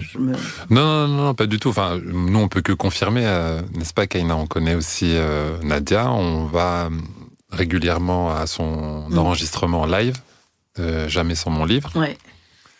Nora, on l'a rencontrée, mais on échange moins. Mais en tout cas, on adore leur travail. On lit les articles qui sont réalisés, ils sont toujours très bien faits. Donc, on ne peut que conseiller. Kaina, tu sais ce qui serait chouette? C'est que tu demandes à Nora si elle peut prendre une photo de toi. Nora, c'est une photographe magnifique. Elle fait de très, très belles photos. Oui. Toi, tu connais plus Nadia. Nora, elle prend des photos pendant le podcast. Nora, c'était la fille qui prenait les photos. Exactement. Ouais. Exactement. Et c'est elle qui travaille avec Nadia. Voilà. Elles travaillent toutes les deux. Et je me souviens, on était dans le même café qu'elle. Exactement. Au début, en passant pour aller prendre un café, il a vu Faizagen dans un café, il me l'a pas dit. Et après avoir traversé la rue, il m'a dit oui, j'ai vu Faizagen dans le café là-bas. Après, j'ai dit mais pourquoi tu me l'as pas dit? Donc après, on est allé s'installer à un autre café, et dans ce café, il y avait Nadia et c'est marrant. Cette photographe. Donc Nora. C'est vrai. D'ailleurs, Nadia qui échange souvent sur les lectures avec Kaina. Oui, Nadia, grande amoureuse de lecture aussi. Grande amoureuse. Donc, en tout cas, moi, j'invite tous ceux qui nous écoutent à écouter aussi ton podcast. Commencez par des gens que vous connaissez, peut-être, comme nous. Ouais, c'est ce que je conseille. Je leur dis vraiment, s'il y a un invité... et puis, pour le coup, les invités, ils sont de tous bords. Il y a du Kazé, il y a du Kazé, du Faiza, du Dialna, effectivement. Mais il y a des réalisateurs, il y a un journaliste sportif, des sociologues, une psychologue, historienne. Ouais, voilà, vraiment, il y a vraiment de tout. Donc, à moins de n'aimer rien. Ouais, c'est difficile de ne pas aimer. Mais vraiment, nous, on conseille. Et tu parlais aussi d'humains, de personnes. Nous, on s'est beaucoup inspiré de ton podcast. On t'a écrit. C'est la première fois, alors on n'est pas très réseaux sociaux, on découvre à peine, mais t'es la première personne à qui on a écrit, juste pour faire un commentaire. C'est un peu une bouteille à la mer, c'est juste pour dire qu'on appréciait ton travail. T'es là aussi la seule personne qui nous a répondu, faut le savoir, et qui nous a conseillé. T'es la première personne à avoir écouté aussi notre épisode numéro 1 avec Nora. Donc pareil, encore une fois, merci, on s'est beaucoup inspiré de ce que t'as fait. On a aussi beaucoup écouté tes conseils. Donc, merci. On espère en tout cas te revoir derrière un micro. Oui, oui. Déjà là. Voilà. C'est pour ça qu'on a tenu aussi à t'inviter. Bon, après, moi, je suis pas j'accueille les compliments et c'est hyper touchant. Moi, ce qui m'avait, pour faire le rebond, on va dire, c'est, Moi, ce qui m'avait touchée dans votre idée de podcast, c'est que tu as inclus tes filles. Et ça m'a beaucoup touchée. Je me suis dit, mais ça, c'est génial.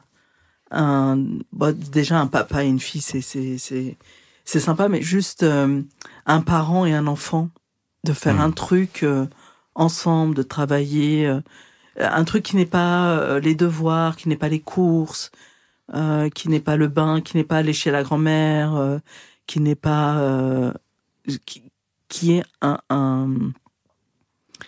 qui est une création où vous êtes pour le coup tous les deux. Moi, je trouve ça tellement beau que je pouvais qu'être touchée et très honorée d'être là et d'être interviewée par Kaina. Donc voilà. Kaina, tu voulais me poser une question? Non. C'est le moment des questions en vrac. Allez. Bon. Alors. Du coup, t'as une question. Plusieurs. Waouh. 1, 2, 3, 4, 5, 6. Waouh. Bon, je vais essayer de pas être pipelette. Vas-y. Ah si, tu prends tout ton temps. Il faut développer, il faut prendre son temps. Il faut nous expliquer le plus de choses possible. Ok, Kaina. Bon. Déjà, qui est la personne qui t'inspire le plus et pourquoi? Ou qui sont les personnes, s'il y en a plusieurs? Ouais. Tu sais, moi, je suis un peu... Il n'y a pas grand monde. Hein. Ça peut être des amis comme des grandes personnes. J'aime beaucoup de gens, mais j'avoue que inspirer, ça va être souvent dans le militantisme. C'est vraiment... mais le militantisme de tout bord. Quelqu'un comme Spike Lee, le réalisateur américain de New York, c'est quelqu'un qui m'a beaucoup inspiré. C'est aussi une forme de militantisme parce qu'il fait surtout du cinéma pour les Afro-Américains ou qui raconte un peu l'histoire afro-américaine qui est de son époque ou pas loin de son époque. Donc quelqu'un comme Spike Lee, c'est quelqu'un qui m'a beaucoup inspiré. Angela Davis, j'ai lu moi sa bio, j'étais ado, ça m'a beaucoup parlé. Le Che, Fidel Castro, c'est vraiment des parcours qui me touchent, qui me parlent. Voilà, ça va être ce genre de... ce sont pas des modèles, hein, c'est un grand mot de dire des modèles, mais c'est des parcours qui me parlent en tout cas, qui me touchent. Spike Lee, par exemple, typiquement, c'est quelqu'un qui m'a... en voyant ces films, j'ai toujours aimé le cinéma, moi, vraiment depuis que je suis toute petite, mais le jour où je me suis dit tu feras du cinéma, c'est en regardant des films de Spike Lee. Donc voilà, donc un petit peu rôle modèle quand même. Angela Davis, quand je lis sa bio, qu'elle est en prison, qu'elle lâche rien, patati patata, et je me dis mais c'est cette femme courage, ça me parle. Et je suis allée l'écouter il y a quelques mois, elle était à Paris. C'est un plaisir c'est comme si ça faisait 20 ans qu'elle m'accompagnait, 25 ans qu'elle m'accompagnait. C'est une dame, je lui ai parlé 2-3 fois, mais elle me connaît pas, tu vois, mais c'est des gens qui ont compté dans ma fabrication d'être humain. Quel est ton livre préféré et pourquoi? Et qu'est-ce que tu lis en ce moment? Mon livre préféré. Alors moi, j'ai pas de préféré, des choses de préférées. Quel est ton repas préféré, ta musique préférée? Et j'aime tellement de choses, mais bon, il faut un livre qui a été important pour moi, un livre qui a été offert par un réalisateur, un grand réalisateur de documentaire d'ailleurs, qui à mes 20 ans m'a dit il faut absolument que tu lises ce livre. Du coup, il m'a offert un livre et j'ai lu, ça s'appelle La prochaine fois le feu de Baldwin. Le livre est génial. J'ai pratiquement tout souligné dans le livre. Moi, je fais partie des gens qui soulignent. Mais le livre est génial. Hein. Mais l'introduction de La prochaine fois le feu m'a émue aux larmes. C'est la lettre qu'il fait à son neveu. Je fais partie des gens qui relisent rarement des livres. Une fois que c'est lu, c'est lu. Je revois pas de film non plus. Une fois que c'est vu, c'est vu. Je peux le faire une fois ou deux pour des films vraiment particuliers. Là, par exemple, la semaine prochaine, je crois, il y a Malcolm X de Spike Lee d'ailleurs, qui ressort en salle. Là, je suis obligée de retourner en salle voir Malcolm X. Mais sans cela, c'est pas des films. Les films, je les ai vus une fois, ça m'a touché, ça m'a ému. Je vais pas le revoir une seconde fois. L'introduction de La prochaine fois le feu, c'est un livre, en tout cas ce passage-là, que je relis de temps en temps. Parce que dans ces quelques pages de lettres qu'il a écrites à son neveu qui est en prison, il dit tout. Tout est dedans. C'est-à-dire que toute l'œuvre de Baldwin est dans ces quelques pages. Mais là, il écrit avec ses tripes, il écrit à quelqu'un. Cette lettre, elle est destinée à quelqu'un qu'il aime beaucoup, qui est son neveu. Voilà, s'il y a quelque chose que je dois citer, c'est ça. Après, moi, je suis quelqu'un qui lit beaucoup, donc j'aime beaucoup de livres. Et qu'est-ce que je lis en ce moment ? Alors, je fais partie de ces gens-là qui lisent plusieurs livres en même temps. Je lis pas un livre en même temps. Alors, je vais tricher, je vais prendre mon téléphone et je vais regarder dans... Tu sais, j'ai Play Livres dans mon... Donc, je vais regarder la bibliothèque. Tu lis sur les écrans ou des livres deux. papier? Ok. Les deux. Là, je me suis mise parce que ça pèse trop lourd sinon. Ça prend moins de place à la maison aussi. Mais bon, c'est pas la meilleure config. Là, je suis en train de lire Alice Zénitaire. En même temps, je lis Notre quelque part de Parks. Je suis en train de finir Banjo, que j'ai dû commencer il y a 5 ans, de Claude McKay. Et je lis Rebecca Ligieri, Le Club des enfants perdus. Donc, tu vois, je lis plusieurs livres différents. Ah oui, mais là, c'est l'époque qui veut ça. Je lis beaucoup Chomsky et Ilan Pappé en ce moment. Mais bon, ça, c'est politique, donc c'est pas de la lecture de divertissement, c'est pas le mot, mais de baume au cœur, on va dire. Donc voilà. Donc moi, je sais pas lire un livre du début à la fin. Et je lis plusieurs livres. T'as toujours lu plusieurs livres? Ouais, vraiment aussi loin que je me souvienne, oui.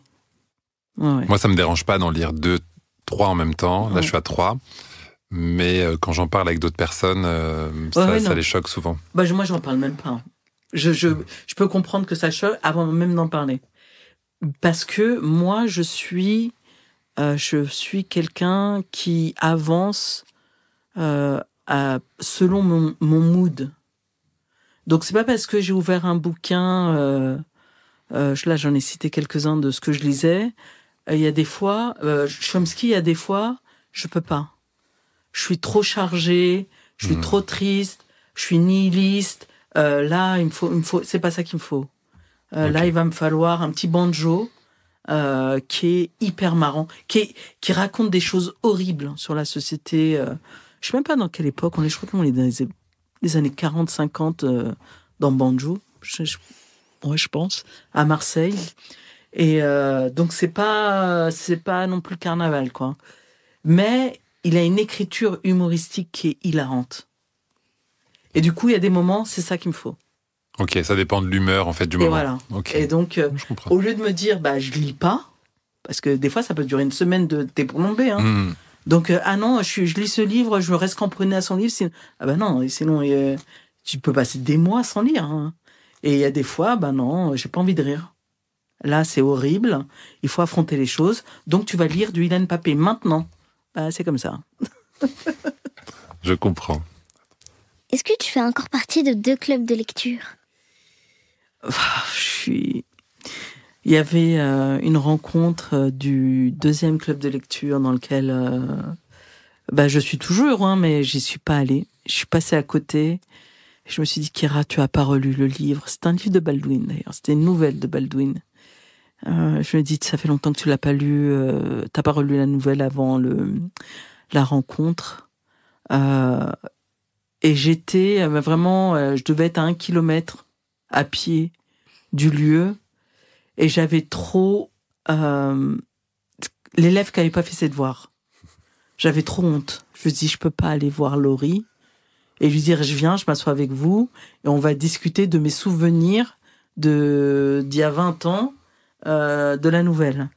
Donc, bon, si elle écoute le podcast, elle va me gronder, elle va me dire, mais t'aurais dû venir, mais je m'en sentais pas capable. Donc, oui et non, tu vois. Oui, j'en fais partie, mais non, j'y suis pas allée.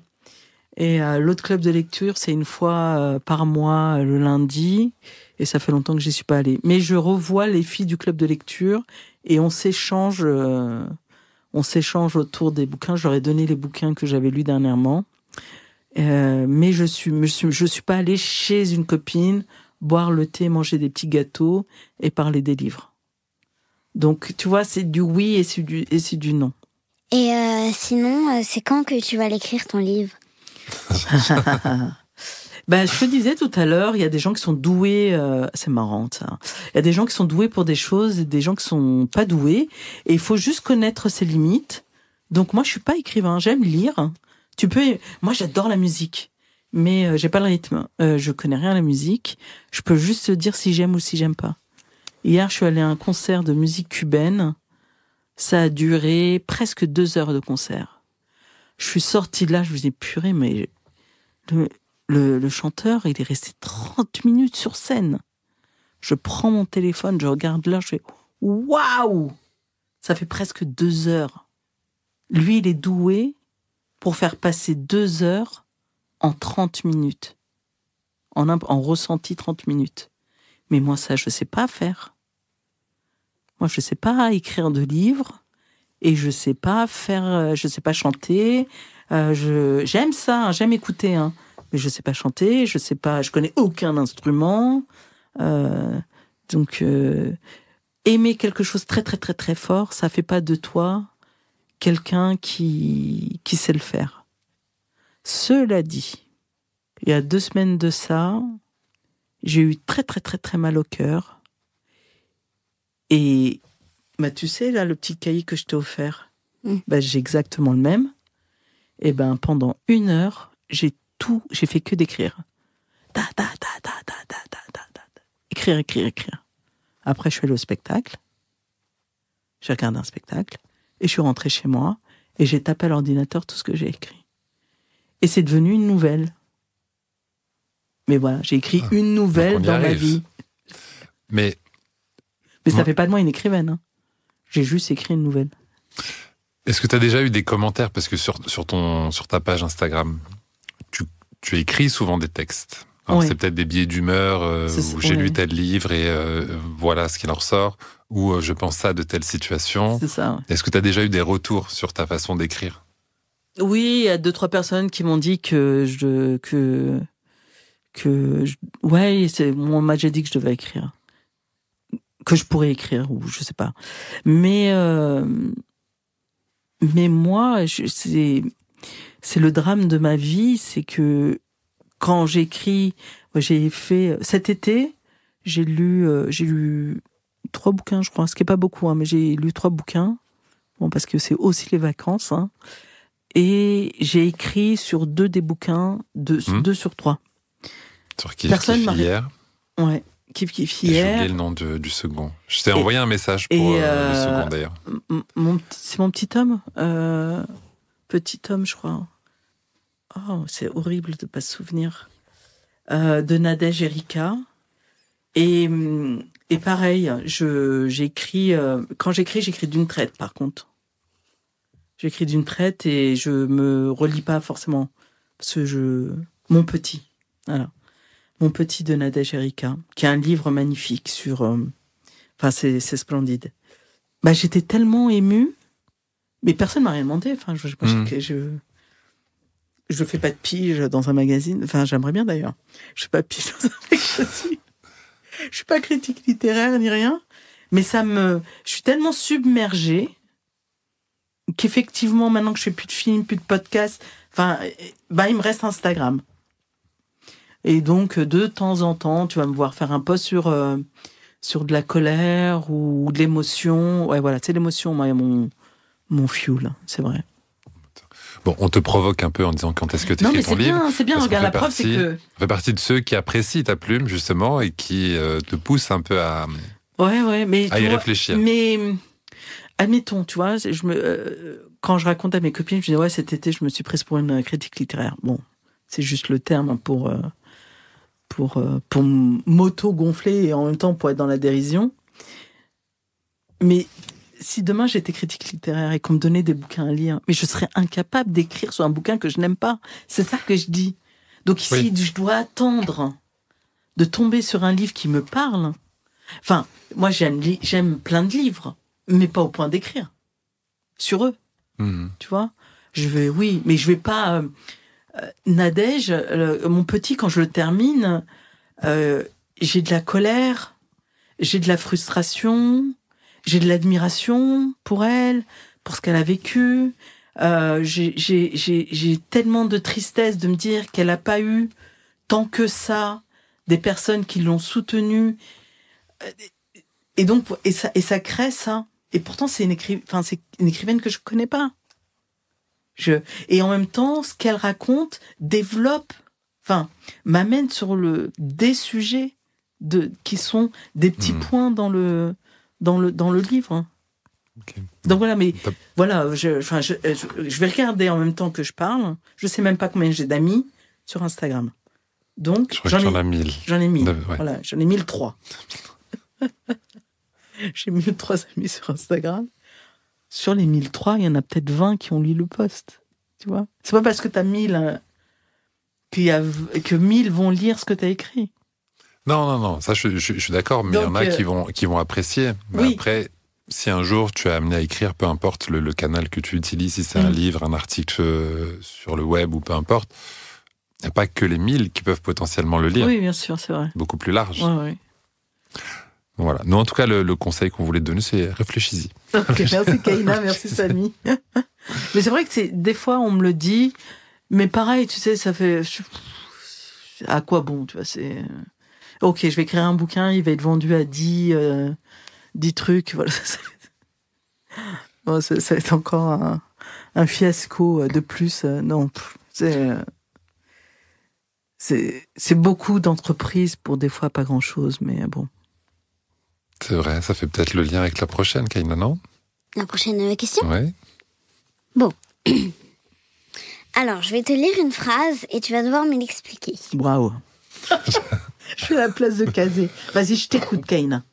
Alors, si j'avais une baguette magique, je ne referais pas la même chose, mais ma seule tristesse serait de ne pas vous avoir rencontré.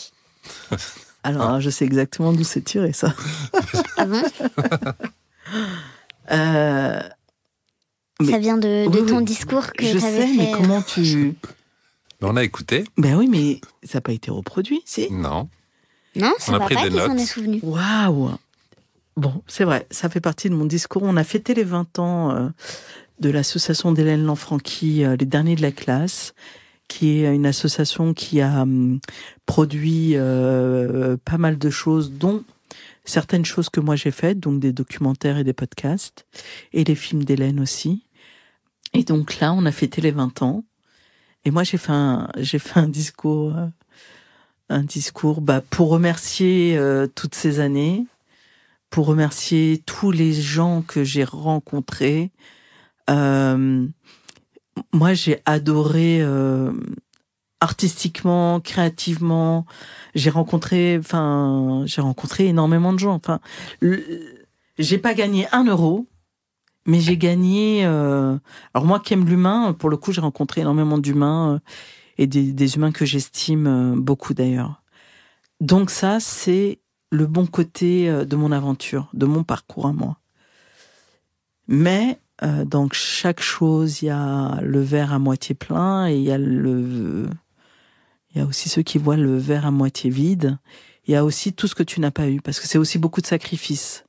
Les sacrifices, c'est t'as pas une vie comme les autres. Moi, ce qui m'habite, c'est mon éthique, c'est ma morale, c'est les opprimés, c'est les Suds d'une manière générale. c'est l'oppression des dominants sur les dominés.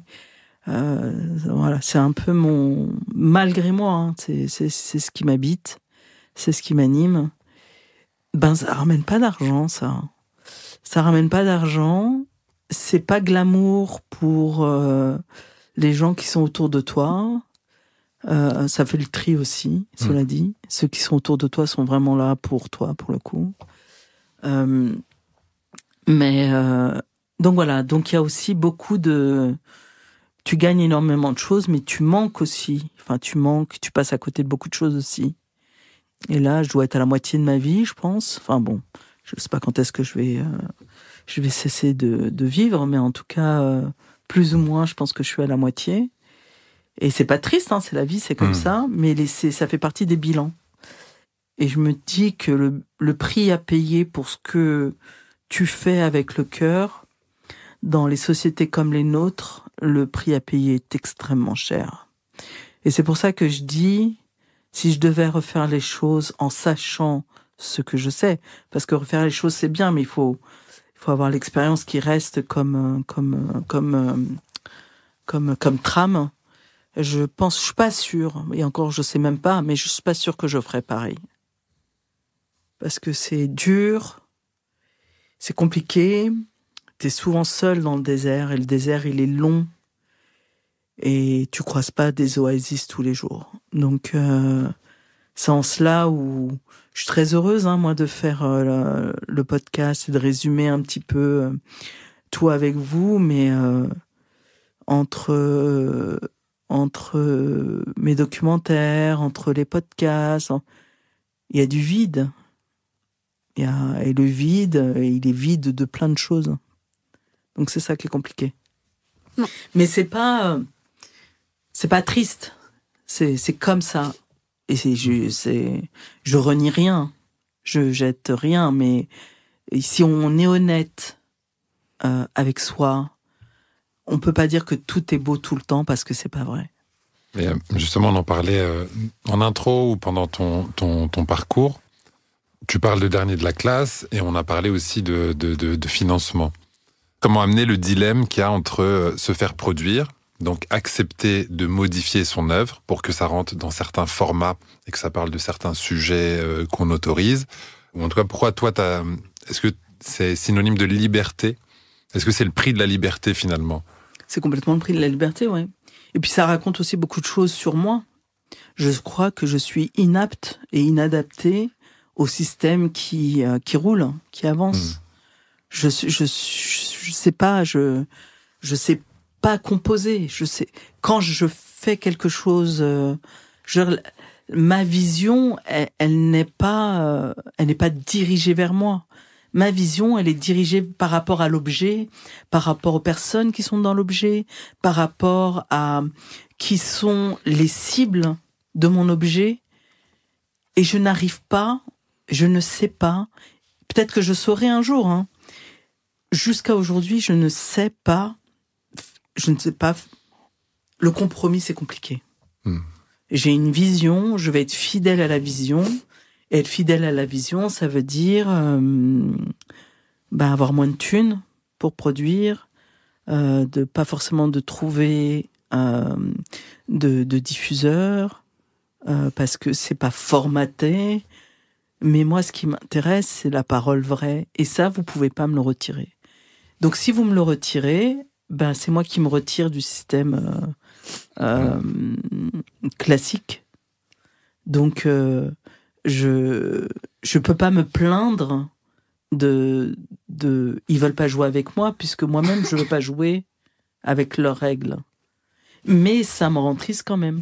Parce que j'aimerais qu'ils puissent avoir un espace qui accepte ceux qui jouent à côté, quoi. Un petit espace, pas forcément. Et tu penses qu'il peut venir d'où cet espace ? Les choses telles qu'elles sont aujourd'hui, il peut venir que des mécènes. C'est-à-dire quelqu'un qui te dit je crois même pas en tes idées. Je crois même pas en ce que tu fais. J'apprécie pas particulièrement les gens que t'invites et tout. Mais par contre, je crois en ta vision naïve de croire dans l'humain, dans ceci, dans cela. Et pour ça, je te donne temps, ou je te donne tel espace, ou quoi que ce soit. C'est-à-dire que je pense que le mécénat doit être complètement désintéressé de ce que fait la personne. C'est-à-dire que il soutiendrait la liberté d'expression d'une manière générale. Il n'y a pas un organisme qui existe dont c'est censé être la mission? Bah si, bien évidemment. Mais bon, tout organisme d'État qui a une mission est-elle neutre? Puis ils arrivent tous avec leurs règles. Les règles qui sont écrites dans le dossier, enfin, dans les dans les organismes, il y a des règles. Et il y a aussi ceux qui sont là, qui rajoutent leurs règles aux règles. Ouais. Donc voilà, donc toi, va t'adapter à tout ça. Moi, je suis inapte, je suis inadaptable. Aujourd'hui, je l'étais hier, je le suis aujourd'hui. Peut-être demain, je saurais mettre de l'eau dans mon vin. Mais... T'as jamais pensé au financement participatif? Je sais qu'il y a certains artistes qui le font. Non, mais moi, dans un pays comme la France, où il y a de l'argent qui vient des gens, des Français, qui est là pour ça, pour produire ces choses-là, qu'on reverse ailleurs, à d'autres gens, c'est pourquoi j'irais chercher de l'argent auprès... En plus, c'est quoi? C'est chercher de l'argent auprès des gens, de mes proches. De mes proches... Oui, ou des gens qui apprécient ton travail et qui veulent soutenir la démarche. Voilà, qui apprécient mon travail ou qui m'apprécient moi. Oui, bien sûr. Donc, on les taxe 2 fois, ces gens-là. C'est leur façon d'être mécène. Ouais. Enfin, Mais oui, mais être mécène, moi, je le fais de temps en temps. Je donner de l'argent pour des projets de gens que je connais ou que je connais pas, ou dont j'apprécie le travail, effectivement. Bon, c'est pas des grosses sommes, on va pas non plus... Mais c'est des petites sommes que je donne de temps en temps.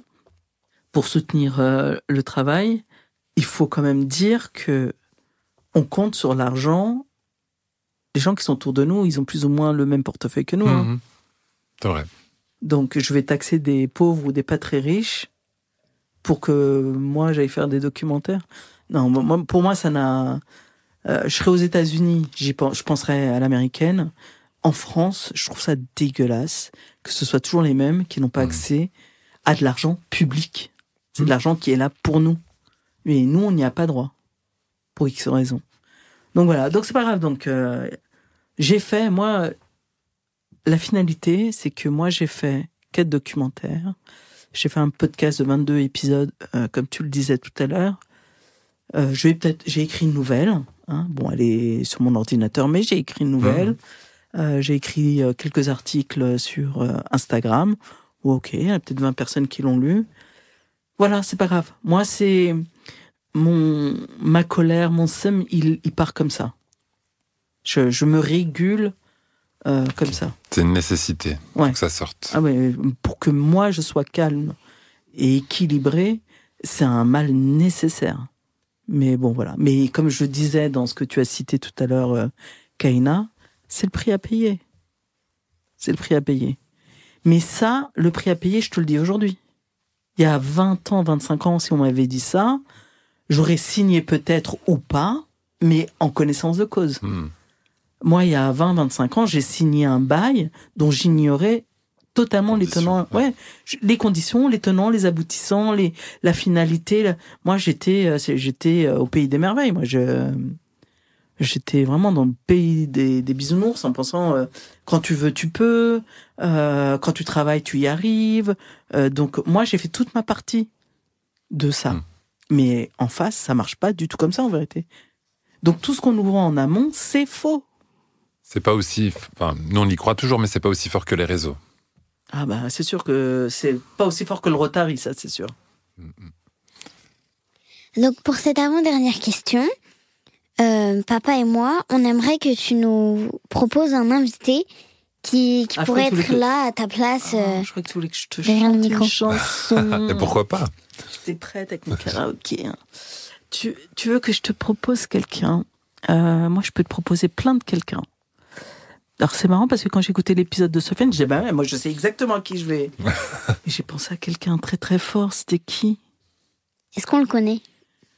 Vu que je sais plus qui c'est compliqué. Est-ce que tu... Ouais. Oh mon Dieu, c'est horrible. C'est horrible. Bon, je vais penser à quelqu'un, mais je suis pas sûre, parce que le nom que je vais vous donner, c'est une personne à qui j'ai pensé pour un autre podcast. Mais l'autre podcast ne m'a rien demandé. J'allais les appeler en leur disant « vous savez, il faut absolument que vous invitez telle personne. » Bon, vu qu'ils m'ont rien demandé, je vais rien leur dire. Et du coup, j'ai une invitée à vous proposer. C'est Yasmina Benbegdad. Et je suis en train de me demander si c'est bien son nom de famille. Pourquoi je pense à elle ? Parce que Yasmina, elle fait un travail fou sur... c'est une Française d'origine algérienne qui a grandi à Clermont-Ferrand. Elle a grandi à Clermont-Ferrand, elle a grandi à Clermont-Ferrand. Qui a fait ses études en France, a fait ses grandes études à Paris. C'est une fille qui est très douée, qui, si elle travaillait à la hauteur de ses diplômes, elle pourrait avoir facilement entre 10 et 15 000 euros par mois. Mais Yasmina, cette folle, elle a décidé qu'elle fera le pont artistiquement entre l'Algérie et la France pour pas un copec.